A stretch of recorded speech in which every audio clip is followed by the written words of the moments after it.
Praise the Lord. सबको जय मसीह की। दोस्तों, मैं आप सबको फिर से हमारी ये छोटे से बाइबल स्टडी में प्रभु यीशु मसीह के नाम से स्वागत करता हूँ। आज का हमारा विषय है, बाइबल को पढ़ने से पहले इन बातों की जानकारी अवश्य है या इन बातों को जान लेना जरूरी है। तो चलिए शुरू करते हैं।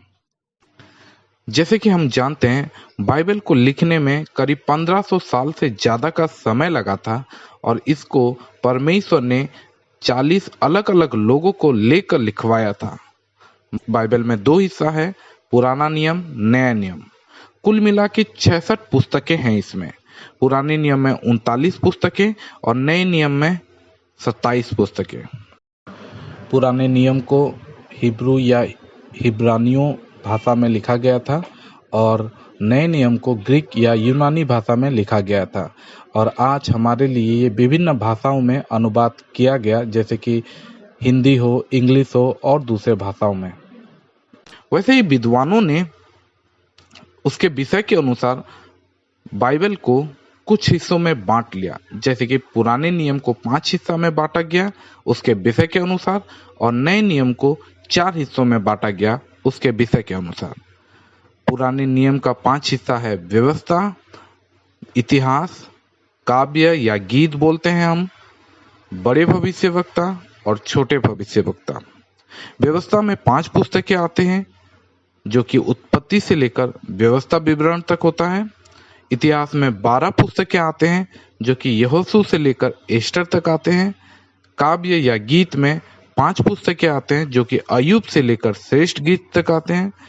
बड़े भविष्य वक्ता में 5 पुस्तकें आते हैं जो कि यशायाह से लेकर दानियल तक आते हैं और छोटे भविष्य वक्ता में 12 पुस्तकें आते हैं जो कि होशे से लेकर मलाखी तक आते हैं। वैसे ही नए नियम को 4 हिस्सों में बांटा गया, जो 4 हिस्सा है सुसमाचार, इतिहास, पत्र और भविष्यवाणी। सुसमाचार में 4 पुस्तकें आते हैं जो कि पहला 4 पुस्तक है मत्ती, मरकुस, लूका और यूहन्ना।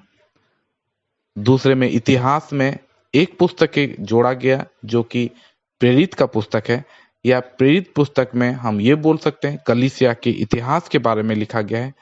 तीसरा पत्र, ये रोमियो से लेकर यहूदा तक इसमें जोड़ा गया और ये परमेश्वर के दासों ने या अलग अलग प्रेरितों ने दूसरे कलीसियाओं को या व्यक्तियों को ये पत्र लिखते हैं। और आखिर में भविष्यवाणी प्रकाशित वाक्य है, मतलब प्रकाशित वाक्य में आने वाले दिनों में क्या होने वाला है वो भविष्यवाणी की गई है या वो भविष्यवाणी लिखी गई है।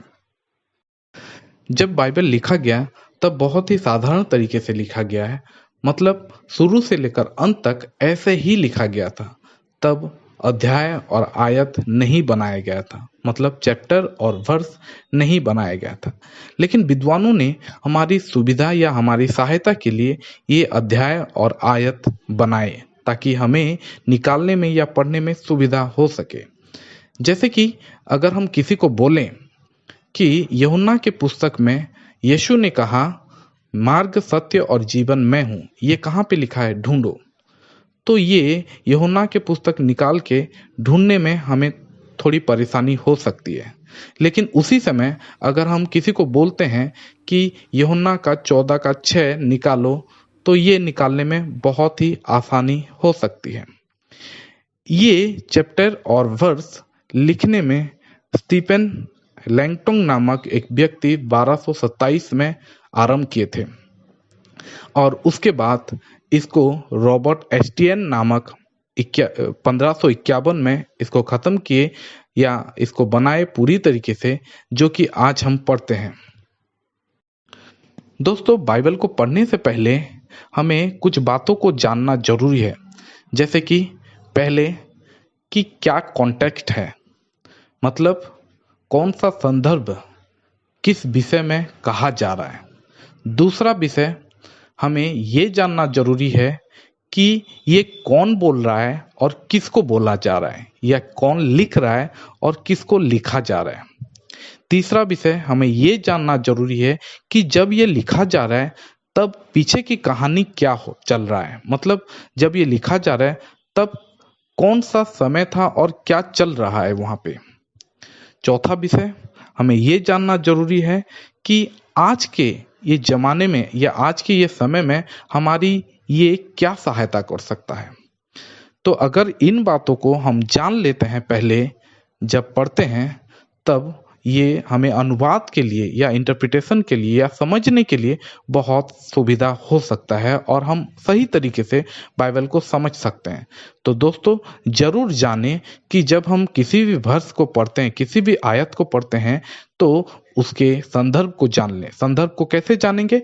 उससे थोड़ा पहले का कुछ आयत और उससे बाद का कुछ आयत को हम पढ़ लेंगे तो पता चल जाएगा कि किस विषय में बोला जा रहा है।